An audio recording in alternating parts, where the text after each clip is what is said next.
Olá, crianças, tudo bem? Vamos agora para a nossa aula de ciências. Coloquei mais uma blusa aqui, ó, do vídeo passado, porque estava muito frio.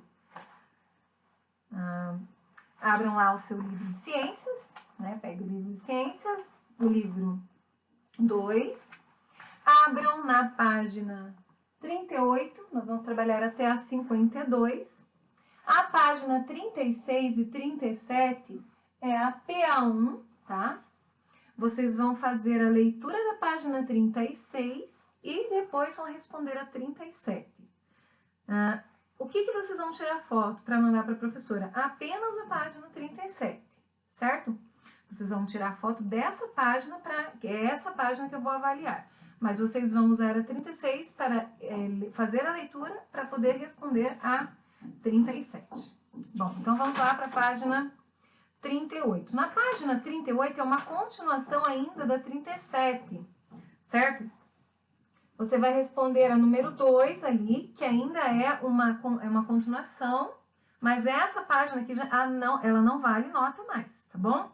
Então, veja abaixo uma lista de ações que podem desequilibrar as cadeias alimentares.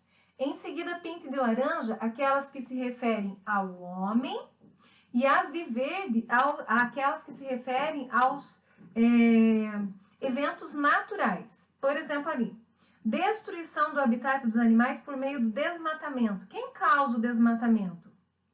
Então, daí essa você vai pintar de laranja ou de verde. Você acha que é o homem que destrói, que causa o desmatamento, ou é a natureza?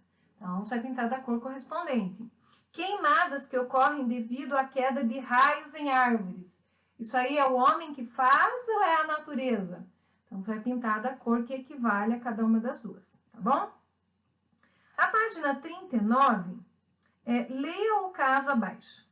Bom, vamos lá. Em uma comunidade rural, as pessoas começaram a reclamar da presença de cobras. Os homens, para resolver o problema, decidiram caçá-las. Com a diminuição do número de cobras, os ratinhos do mato começaram a se reproduzir em grande quantidade, porque eles são o alimento das cobras. Em grande quantidade, pois não havia mais o seu predador. Com o passar do tempo, devido à grande quantidade de roedores dos ratinhos, houve uma diminuição do número de plantas que serviam de alimento para os ratos do mato. Esses pequenos animais começaram então a invadir as casas dos moradores em busca de alimento. Ou seja, o ciclo natural, a cadeia alimentar, ela não pode ser quebrada em nenhuma das suas fases, né? Por exemplo, aqui, mataram as cobras comiam os ratos. Os ratos começaram a se produzir em grandes quantidades. E aí não tinha alimentos para todos. E aí eles começaram a fazer o quê? Invadir as casas. Então, tudo está certinho. Deus, quando ele criou o mundo, ele deixou tudo no seu devido lugar, certo?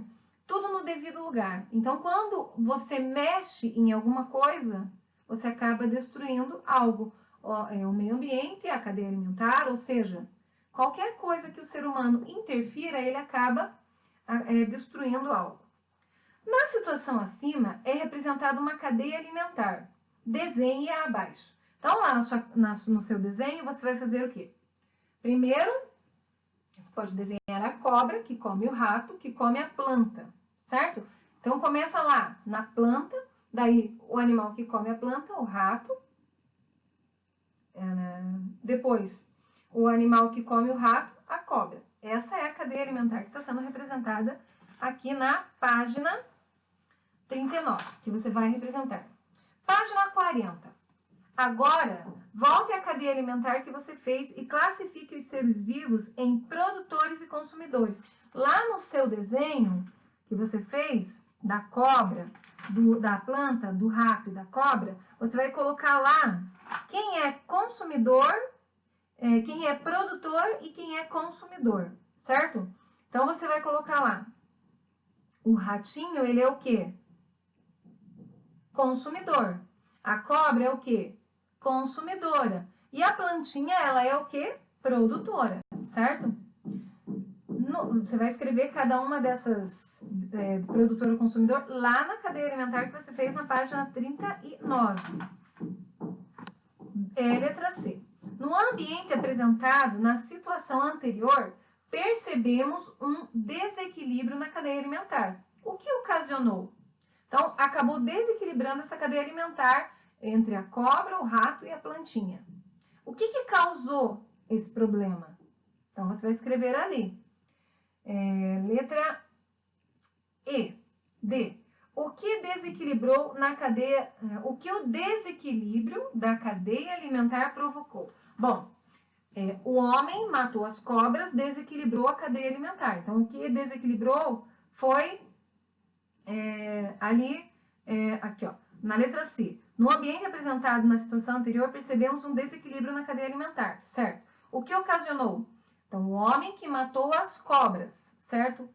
E o que o desequilíbrio da cadeia alimentar provocou? Então, a cobra, não tinham mais cobras, surgiram um número grande de roedores que começaram a comer muitas plantas e as plantas não eram suficientes, eles começaram a entrar nas casas das pessoas. Então, foi isso que o desequilíbrio provocou. Letra E. Os caçadores mataram muitas cobras. Quais seres vivos da cadeia alimentar se alimentam desses animais mortos? Então, voltando lá atrás, lembram? Que são os fungos e as bactérias que se alimentam de animais. São os decompositores que se alimentam de restos de animais e plantas mortos e transformam isso em nutrientes para o solo. Letra F. Esses seres vivos são chamados de decompositores. Eles são muito importantes na cadeia alimentar. Qual é a importância deles? Marque com X a sua opção. Bom, temos lá 3 opções. Você vai marcar um X na opção correta. Certo? Então, aqui fechamos o capítulo 2 e vamos entrar agora no capítulo, no capítulo 3. Da sobrevivência dos animais à origem de uma nova vida. Deus abençoou e lhes disse: sejam férteis e multipliquem-se, encham e subjuguem a terra, dominem sobre os peixes do mar, sobre as aves do céu e sobre todos os animais que se movam pela terra. Gênesis 1:28. Você já imaginou o que aconteceria se os seres vivos parassem de se reproduzir? Leia a sinopse abaixo e tente descobrir. Aqui tem uma sinopse do filme A Era do Gelo 2. No filme A Era do Gelo 2, o personagem Manny, ele fica chateado porque ele descobre que ele é o último mamute da Terra, né? Então, quem já assistiu já conhece a história. E ao longo do filme, o Manny e os seus amigos, o Sid e o Diego, né? O Sid, que é o preguiça, o Diego, o tigre, conhecem a Ellie. A Ellie é uma mamute. E aí, quando o Manny encontra ela, ele até se assusta, porque ele pensava que ele era o último da Terra. Mas a Ellie, ela não acha que ela é uma mamute. Então, por quê? Porque ela vive com gambás, ela foi criada junto com os gambás. Então, ela acha que ela é um gambá. O Sid e o Diego ficam muito animados, pois vem em Ellie uma oportunidade do Manny construir uma família e salvar os mamutes da extinção. Então, você vai responder a número 1 e a número 2, ali, sobre o filme. Na página 42, nós vamos falar sobre a reprodução dos animais. A reprodução é uma etapa muito importante para garantir a sobrevivência dos seres vivos. Então, nós vimos lá que no ciclo de vida, o ser humano, ele nasce, cresce, reproduz e morre. Essa reprodução é extremamente importante, porque quando você morre, você reproduziu, aqueles que ficaram vão dar continuidade, certo? Então, é um processo que tem que acontecer. Isso, a partir disso, vai se perpetuando a existência da espécie, seja ela de leão, tigre, seres humanos, de qualquer ser vivo. Ali nós temos uma pequena tirinha do leão conversando ali com o macaco. Ele está nervoso. Por que ele está nervoso? O que está acontecendo? né? Então, ali, por que o leão da tirinha está aflito? Olhando aqui pelas imagens, ele está dizendo, ah, chegou a hora, o macaquinho falou, mas está demorando muito. Então, o que está acontecendo ali? Está nascendo o filhinho do leão, né? Então, por isso ele está muito aflito. De acordo com a tirinha, em que etapa do ciclo de vida a leoa está? Marque um X. Ela está no nascimento, desenvolvimento ou reprodução? É a reprodução. Ela está dando à luz a um filhotinho que vai reproduzir, um dia vai crescer também, vai reproduzir a espécie. C. Qual é a importância dessa etapa do ciclo de vida para os seres vivos? Por que é importante essa etapa? Porque é essa etapa que dá continuidade à vida dos seres, né? Já imaginou se chegar uma época que ninguém mais se reproduzir, não vai nascer mais bebezinhos, sejam da espécie que for, certo? O que vai acabar? O mundo vai acabar, não vai existir mais pessoas, não vai existir mais nenhum tipo de ser vivo se acabar a reprodução. Então, ela é extremamente importante. A reprodução é a fase do desenvolvimento de um ser vivo em que se dá o ato de gerar descendentes. Ou seja, outros seres vivos semelhantes àquela espécie a qual pertencem. Atraindo a parceira. Bom, para que aconteça a reprodução, os animais, eles têm uma forma de atrair o parceiro para namorar, certo? Então, observando os animais, percebemos que cada espécie possui uma época de reprodução. Nesse período, o comportamento dos animais muda a fim de conquistar a parceira. Aí nós temos aqui algumas espécies de animais e os seus comportamentos para conquistar uma parceira. Então, ali, o pavão, ele abre lá a cauda dele, né? A cauda, e deixa bem bonito. Então, é uma forma dele chamar a atenção da sua parceira. A rã macho, coachando, ela tem ali, ó, rã macho, coachando, ou seja, cantando para atrair a fêmea. Então, ela canta, né? A rã macho. E esse som atrai a parceira. A cobra, ela tem uma dança de acasalamento. Os peixes laranja também têm uma dança de acasalamento. Os veados, eles entram em combate para chamar a atenção. Então, eles entram em uma luta ali com seus chifres, né? Para chamar a atenção ali da fêmea. E o pássaro fragata, macho, com sua bolsa vermelha cheia de ar. Então, ele tem ali uma bolsa ali no papo dele. Aquilo ali é a forma que ele chama a atenção. Escreva a seguir os tipos de exibições que você observou nos animais das imagens. Então, você vai escrever abaixo ali, no exercício número 1, ali nas linhas, na página 43, o que você observou aí. O que o pavão faz, a rã macho, a cobra, os peixes laranja, os veados e o pássaro fragata macho. Página 44. A demonstração de tais qualidades ali, seja qual for a forma que o macho achou para atrair a sua fêmea, seja qual a demonstração que for, elas são exuberantes de cores, de força ou de um corpo saudável. As qualidades de um canto ou de uma dança podem ser os atrativos importantes na hora de conquistar a parceira. Então, o comportamento, todos esses comportamentos para atrair o parceiro, a fim de se reproduzir, é chamado de corte. Então, aqui tem um pequeno texto sobre o curioso caso das aves do paraíso, que elas têm ali, ó. As aves do paraíso vivem nas zonas da floresta tropical na Nova Guiné, norte da Austrália, e em algumas ilhas daquela região da Oceania. Elas são assim chamadas devido às suas penas e plumas coloridas. Os machos dessa espécie de aves são os que possuem as plumagens mais coloridas, enquanto as fêmeas apresentam a coloração cinzenta e castanha, ou castanha. A forma dele atrair a fêmea é através dessa plumagem bonita, certo? Então, ele exibe a plumagem a fim de chamar a atenção da fêmea e aí reproduzir. Letra A. Em que ambientes as aves do paraíso vivem? Então, você vai responder. Segundo o texto, ali na letra B, as fêmeas e os machos são diferentes. Qual é a diferença entre eles? Acabamos de falar aqui. Letra C. Por que a plumagem do macho é importante para a reprodução desses animais? Por que ela é importante? Porque eles usam ela para quê? Letra D. Além da plumagem, as aves do paraíso fazem danças de cortejo que incluem saltos, bater de asas e sacudidelas de sua extremidade traseira.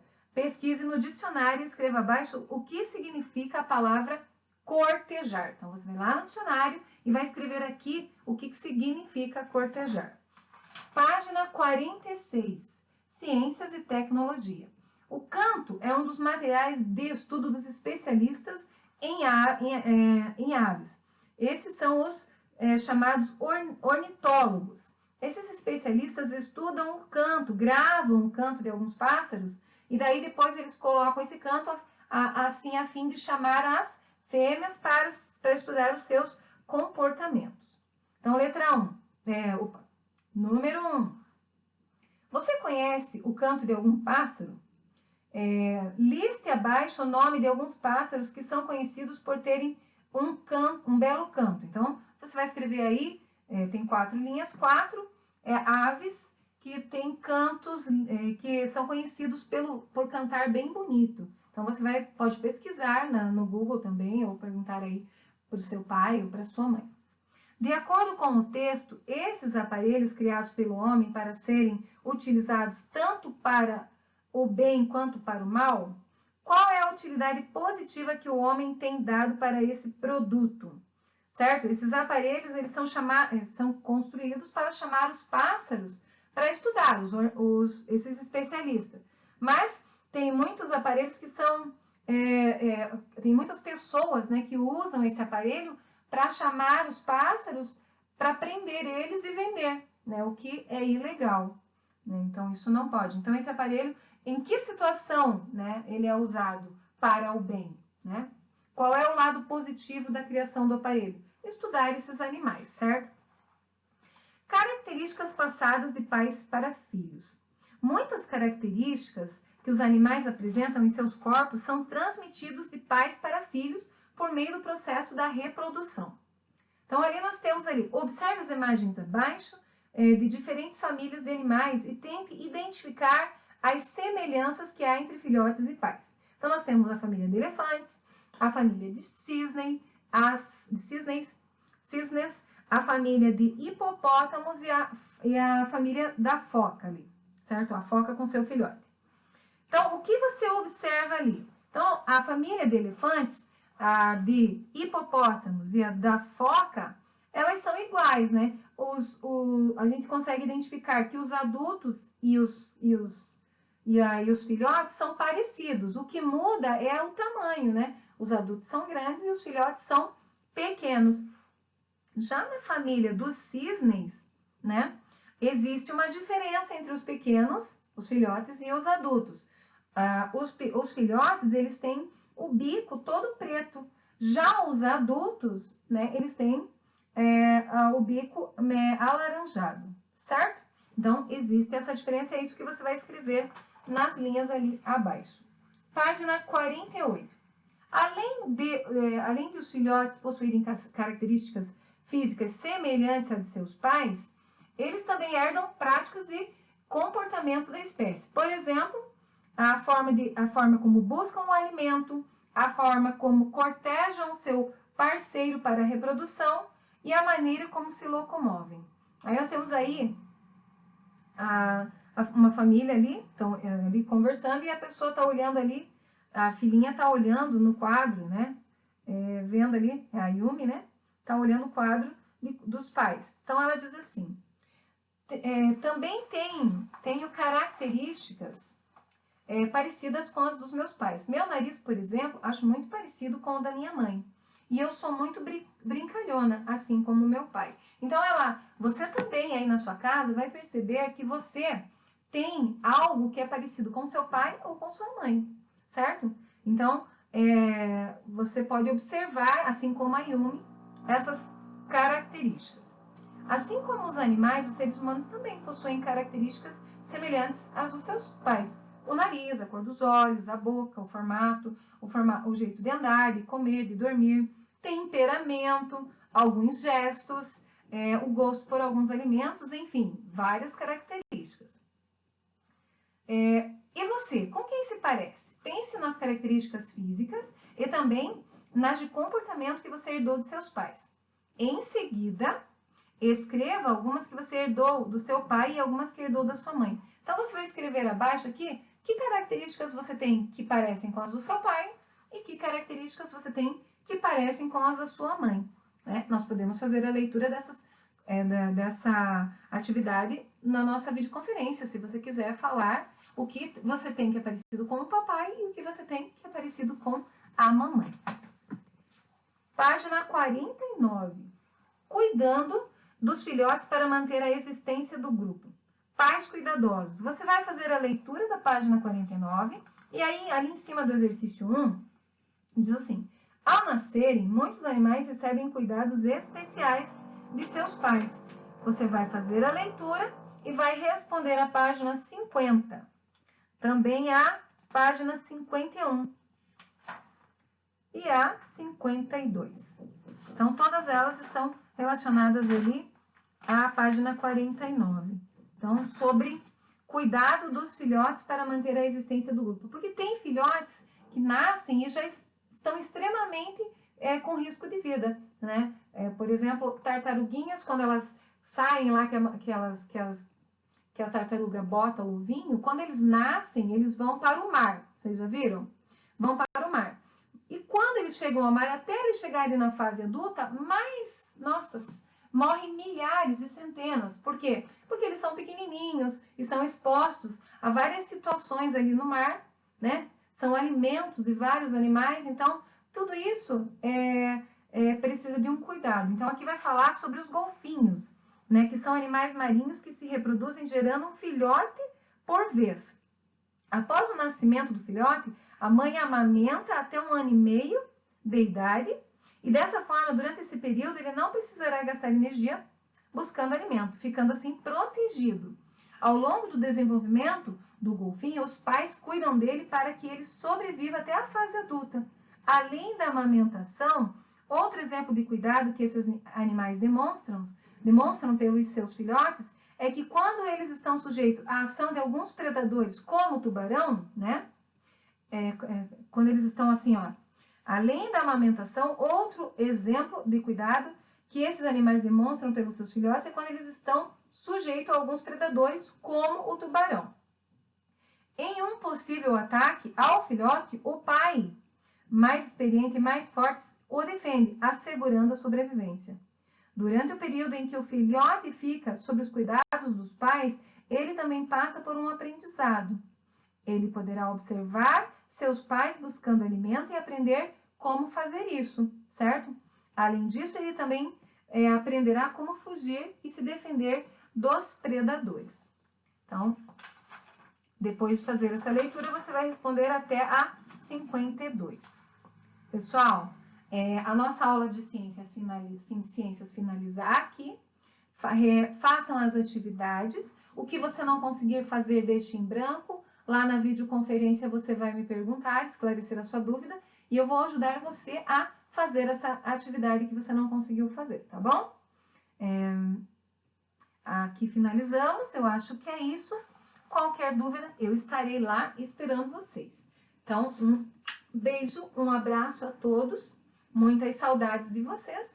Ainda bem que nós estamos tendo agora os vídeos para que nós possamos pelo menos nos ver, né? Conversar um pouco. Que Deus abençoe a todos e até a próxima aula. Fiquem com Deus. Um beijão.